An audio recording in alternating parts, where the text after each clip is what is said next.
Respect takes years to build and 1 second to destroy. You are destroying yours every day. It happens in a second, does it not? You say something, you do something, and you see the shift in their eyes. The respect is gone. Why are you ignored? Why do they interrupt you? Why do you feel like a child at the adult's table? You think you made a big mistake. You didn't. You made a tiny one. You signaled weakness. Machiavelli knew that status is a fragile illusion, maintained only by constant discipline. This is not about being nice. This is about being formidable. You are about to learn the 5 tiny mistakes that make people lose respect for you instantly, and how to eliminate them from your behavior today. Status is not static. It is a stock market. Every interaction is a trade. When you speak too much, your stock goes down. When you apologize for existing, your stock crashes. You are leaking value. You are broadcasting submission signals that tell the primal brain of everyone around you, I am not important. And because the human animal is efficient, it agrees with you. You will now plug the leaks.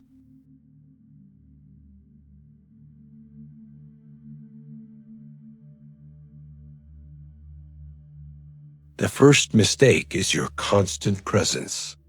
You answer the phone on the first ring. You reply to texts instantly.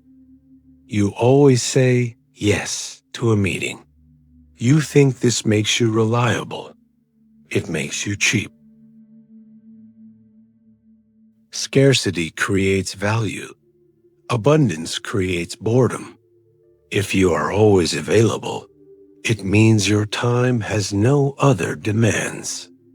It means you are sitting and waiting for them. You have made yourself a commodity, and commodities are traded at the lowest possible price. Why are you terrified of missing a call? Why do you treat every notification like an emergency? Do you not see that your eagerness smells like desperation? Consider Tom. He is a freelancer. A client emails him at 10 p.m. on a Sunday. Tom replies in 5 minutes.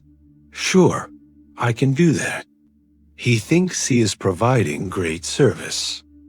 The client thinks he has no life. He has no other clients. I can pay him less. Tom just devalued his entire brand. Now consider Alex.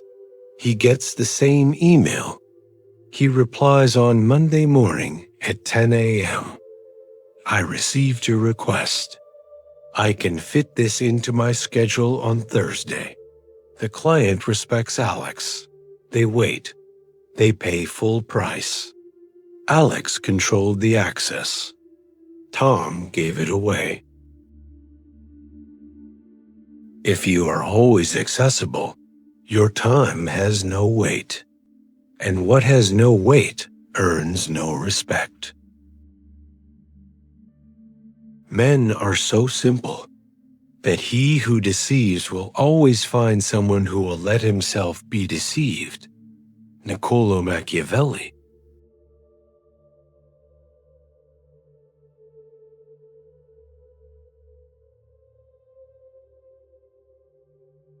The second mistake is over-explaining. You make a decision, and then you offer a paragraph of reasons why. I can't come because I have this thing, and my car is broken. And stop. Who explains themselves? Subordinates, children, prisoners. When you explain, You are submitting your decision to their judgment. You are asking for permission to have a boundary. You are signaling that your no is not valid unless they agree with your reasons. Why do you feel the need to justify your existence? Do you believe your choices are invalid without their stamp of approval? A boss asks a manager, Sarah, why a project is late. Sarah launches into a 5-minute story about software bugs, sick employees, and bad luck. She looks frantic. She looks guilty. Another manager, John, is asked the same question. He looks the boss in the eye. We encountered a technical hurdle. It will be resolved by Tuesday. He stops talking. He does not offer excuses. He offers a solution and a date. The boss trusts John.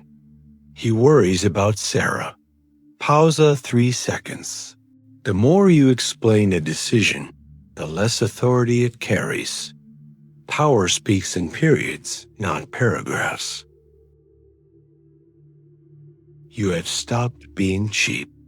You have stopped begging for permission. But there is a darker mistake, one that involves your capacity for danger.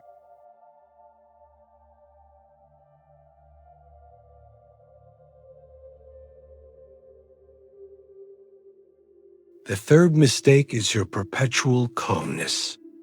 You never get angry. You never show irritation. You tolerate disrespect with a smile. You think this is stoicism. It is passivity. If you never show teeth, people assume you have none. A person who cannot get angry is not good. They are harmless. And harmless people are not respected. They are exploited. Anger is the signal that a line exists. It says, a boundary has been crossed. There will be consequences. Without this signal, your boundaries are just suggestions. Are you calm because you are in control, or because you are afraid of conflict? When was the last time you showed someone that crossing you was a mistake? A colleague interrupts Mike in every meeting. Mike smiles and lets him. He wants to be a team player. The team loses respect for Mike. They see him as a doormat. One day, the colleague interrupts James. James stops. He drops his voice. He looks the colleague in the eye. I am speaking. Do not interrupt me again. He does not shout. He uses cold, controlled anger. The room freezes. The colleague apologizes. James is never interrupted again. His anger purchased his peace. A man who cannot show anger advertises that he is safe to ignore. Respect requires the possibility of consequence.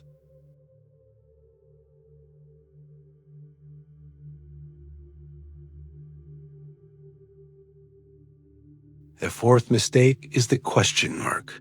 You state an opinion, and then you add, right? Don't you think? Is that okay? You are checking the temperature of the room before you commit to your own belief. You are outsourcing your judgment. This kills status instantly. Leaders act. Followers ask if the action was correct. When you seek validation, you place yourself below the person you are asking.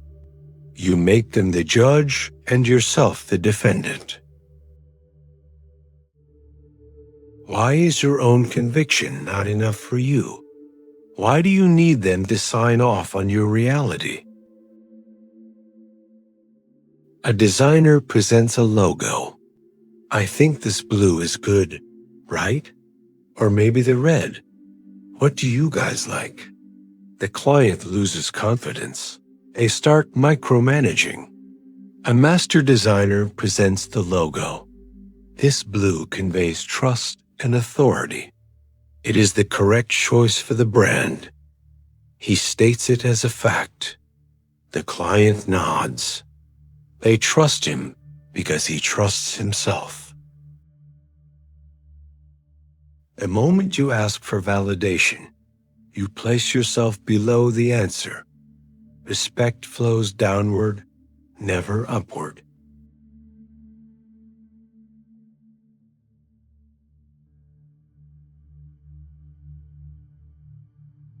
The fifth mistake is changing your mind. You say one thing on Monday. You say another on Tuesday. You set a rule, then you break it yourself. You are unpredictable. Machiavelli warned that a prince must not be fickle. Fickleness creates instability. If people cannot predict you, they cannot trust you. And if they cannot trust your word, they cannot respect your authority.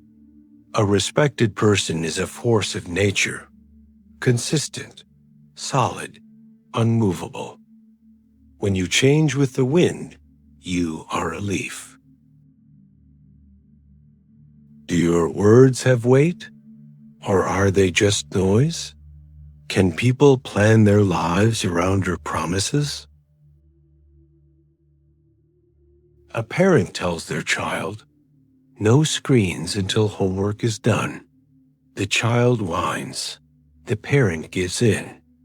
"Okay, just 5 minutes." The child learns that the parent's word is meaningless.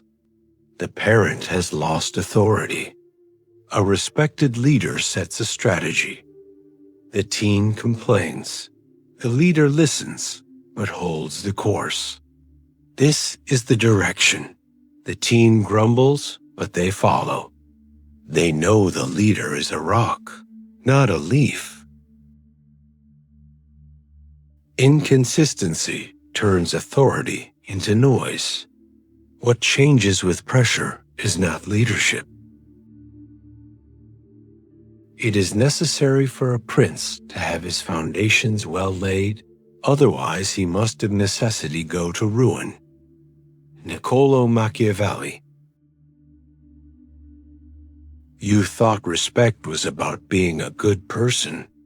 You thought it was about competence. You were wrong. Competence is the entry fee. Respect is the game. The great, liberating truth is this.